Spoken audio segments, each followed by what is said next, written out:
The Snow Queen by Hans Christian Andersen. Fourth story, The Prince and Princess.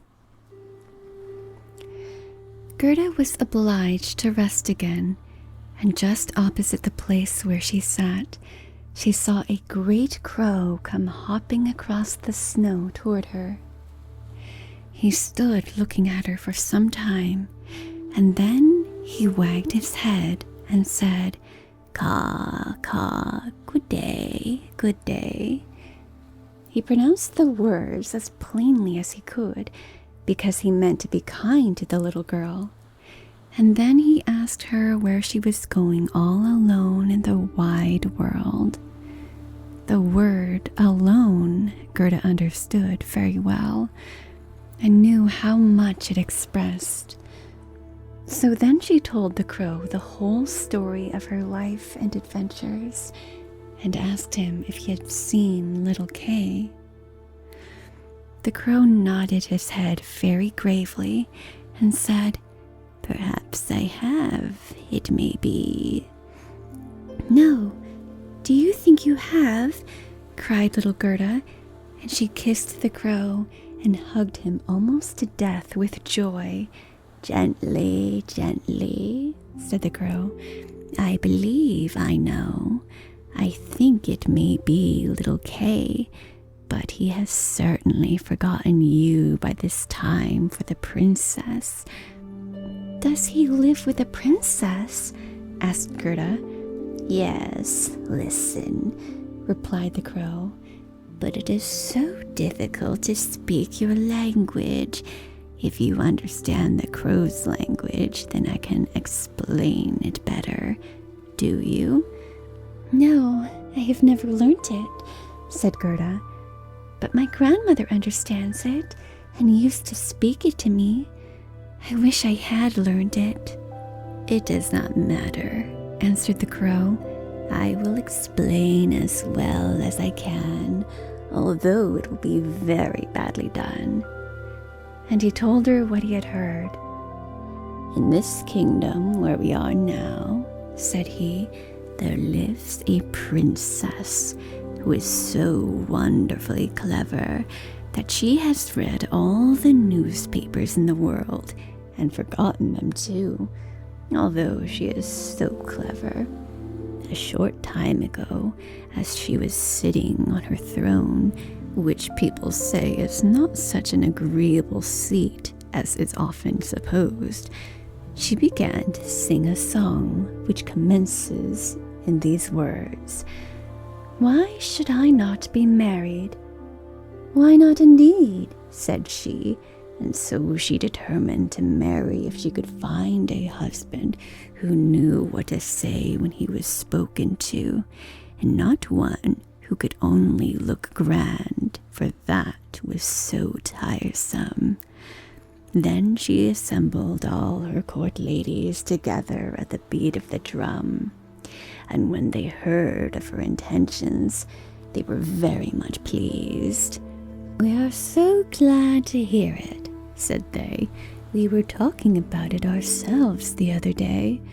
'You may believe that every word I tell you is true,' said the crow, 'for I have a tame sweetheart who goes freely about the palace, and she told me all this.' Of course his sweetheart was a crow, for birds of a feather flock together, and one crow always chooses another crow. Newspapers were published immediately, with a border of hearts and the initials of the princess among them. They gave notice that every young man who was handsome was free to visit the castle and speak with the princess, and those who could reply loud enough to be heard when spoken to were to make themselves quite at home at the palace. But the one who spoke best would be chosen as a husband for the princess. Yes, yes, you may believe me. It is all as true as I sit here," said the crow. "The people came in crowds, There was a great deal of crushing and running about, but no one succeeded either on the first or second day. They could all speak very well while they were outside in the streets, but when they entered the palace gates and saw the guards in silver uniforms and the footmen in their golden livery on the staircase, and the great halls lighted up, they became quite confused. And when they stood before the throne on which the princess sat, they could do nothing but repeat the last words she had said, and she had no particular wish to hear her own words over again.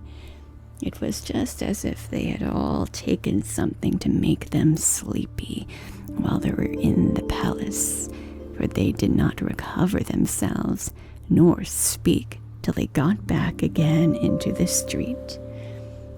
It was quite a long line of them reaching from the town gate to palace.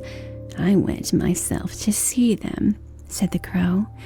They were hungry and thirsty, for at the palace they did not even get a glass of water. Some of the wisest had taken a few slices of bread and butter with them, but they did not share it with their neighbors. They thought if they went in to the princess looking hungry, there would be a better chance for themselves. But Kay, tell me about little Kay, said Gerda. Was he amongst the crowd? Stop a bit, we are just coming to him. It was on the third day. There came marching cheerfully along to the palace a little personage without horses or carriage, his eyes sparkling like yours. He had beautiful long hair, but his clothes were very poor. That was Kay, said Gerda joyfully. Oh, then I have found him. And she clapped her hands. He had a little knapsack on his back, added the crow. No, it must have been his sledge, said Gerda, for he went away with it. It may have been so, said the crow. I did not look at it very closely, but I know from my tame sweetheart that he passed through the palace gates, saw the guards in their silver uniform, and the servants in their liveries of gold on the stairs, but he was not in the least embarrassed.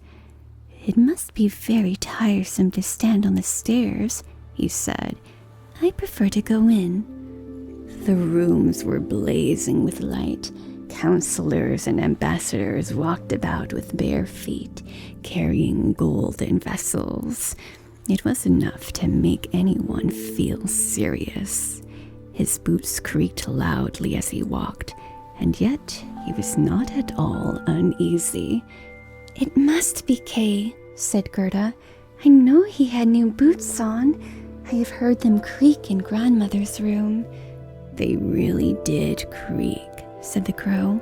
Yet he went boldly up to the princess herself, who was sitting on a pearl as large as a spinning wheel, and all the ladies of the court were present with their maids, and all the cavaliers with their servants, and each of the maids had another maid to wait upon her, and the cavaliers' servants had their own servants, as well as a page each. They all stood in circles round the princess, and the nearer they stood to the door, the prouder they looked. The servants' pages, who always wore slippers, could hardly be looked at. They held themselves up so proudly by the door. It must be quite awful, said little Gerda. But did Kay win the princess? If I had not been a crow, said he, I would have married her myself, although I am engaged. He spoke just as well as I do. When I speak the crow's language, so I heard from my tame sweetheart. He was quite free and agreeable, and said he had not come to woo the princess, but to hear her wisdom. And he was as pleased with her as she was with him. Oh, certainly that was Kay, said Gerda. He was so clever. He could work mental arithmetic and fractions. Oh, will you take me to the palace? It is very easy to ask that, replied the crow, but how are we to manage it? However, I will speak about it to my tame sweetheart and ask her advice, for I must tell you it will be very difficult to gain permission for a little girl like you to enter the palace. Oh yes, but I shall gain permission easily, said Gerda, for when Kay hears that I am here, he will come out and fetch me in immediately. Wait for me here by the palings, said the crow, wagging his head as he flew away. It was late in the evening before the crow returned. Caw, caw, he said. She sends you greeting, and here is a little roll which she took from the kitchen for you. There is plenty of bread there, and she thinks you must be hungry.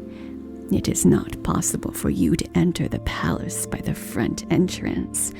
The guards in silver uniform and the servants in gold livery would not allow it. But do not cry. We will manage to get you in. My sweetheart knows a little back staircase that leads to the sleeping arrangements, and she knows where to find the key. They went into the garden through the great avenue, where the leaves were falling one after another, and they could see the light in the palace being put out in the same manner. And the crow led little Gerda to the back door, which stood ajar. Oh, how little Gerda's heart beat with anxiety and longing. It was just as if she were going to do something wrong, and yet she only wanted to know where little Kay was. It must be he, she thought, with those clear eyes and that long hair. She could fancy she saw him smiling at her, as he used to at home, when they sat among the roses. He would certainly be glad to see her, and to hear what a long distance she had come for his sake, and to know how sorry they had been at home because he did not come back. Oh, what joy and yet fear she felt. They were now on the stairs, and in a small closet at the top a lamp was burning. In the middle of the floor stood the tame crow, turning her head from side to side and gazing at Gerda, who curtsied as her grandmother had taught her to do. My betrothed has spoken so very highly of you, my little lady, said the tame crow. Your life history, Vita, as it may be called, is very touching. If you will take the lamp, I will walk before you. We will go straight along this way, then we shall meet no one. It seems to me as if somebody were behind us, said Gerda, as something rushed by her like a shadow on the wall, and then horses with flying manes and thin legs, hunters, ladies and gentlemen on horseback, glided by her like shadows on the wall. They are only dreams, said the crow. They are coming to fetch the thoughts of the great people out hunting. All the better, for we shall be able to look at them in their beds more safely. I hope that when you rise to honor and favor, you will show a grateful heart. You may be quite sure of that, said the crow from the forest. They now came into the first hall, the walls of which were hung with rose-colored satin, embroidered with artificial flowers. Here the dreams again flitted by them, but so quickly that Gerda could not distinguish the royal persons. Each hall appeared more splendid than the last. It was enough to bewilder anyone. At length they reached a bedroom. The ceiling was like a great palm tree, with glass sleeves of the most costly crystal, and over the center of the floor 2 beds, each resembling a lily, hung from a stem of gold. One, in which the princess lay, was white, the other was red, and in this Gerda had to seek for little Kay. She pushed one of the red leaves aside and saw a little brown neck. Oh, that must be Kay. She called his name out quite loud and held the lamp over him. The dreams rushed back into the room on horseback. He woke and turned his head round. It was not little Kay. The prince was only like him in the neck. Still, he was young and pretty. Then the princess peeped out of her white lily bed and asked what was the matter. Then little Gerda wept and told her story, and all that the crows had done to help her. "You poor child," said the prince and princess. Then they praised the crows and said they were not angry for what they had done, but that it must not happen again, and this time they should be rewarded. "Would you like to have your freedom?" asked the princess. "Or would you prefer to be raised to the position of court crows, with all that is left in the kitchen for yourselves?" Then both the crows bowed and begged to have a fixed appointment, for they thought of their old age and said it would be so comfortable to feel that they had provision for their old days, as they called it. And then the prince got out of his bed and gave it up to Gerda. He could do no more, and she lay down. She folded her little hands and thought, "How good everyone is to me, men and animals too." Then she closed her eyes and fell into a sweet sleep. All the dreams came flying back to her, and they looked like angels, and one of them drew a little sledge on which sat Kay and nodded to her. But all this was only a dream and vanished as soon as she awoke. The following day, she was dressed from head to foot in silk and velvet, and they invited her to stay at the palace for a few days and enjoy herself. But she only begged for a pair of boots and a little carriage and a horse to draw it, so that she might go into the wide world to seek for Kay. And she obtained not only boots, but also a muff, and she was neatly dressed. And when she was ready to go, there, at the door, she found a coach made of pure gold, with the coat of arms of the prince and princess shining upon it like a star, and the coachman, footmen, and outriders all wearing golden crowns on their heads. The prince and princess themselves helped her into the coach and wished her success. The forest crow, who is now married, accompanied her for the first 3 miles. He sat by Gerda's side, as he could not bear riding backwards. The tame crow stood in the doorway, flapping her wings. She could not go with them, because she had been suffering from headache ever since the new appointment, no doubt from eating too much. The coach was well stored with sweet cakes, and under the seat were fruit and gingerbread nuts. "Farewell, farewell," cried the prince and princess, and little Gerda wept, and the crow wept. And then, after a few miles, the crow also said farewell, and this was the saddest parting. However, he flew to a tree and stood flapping his black wings as long as he could see the coach, which glittered in the bright sunshine.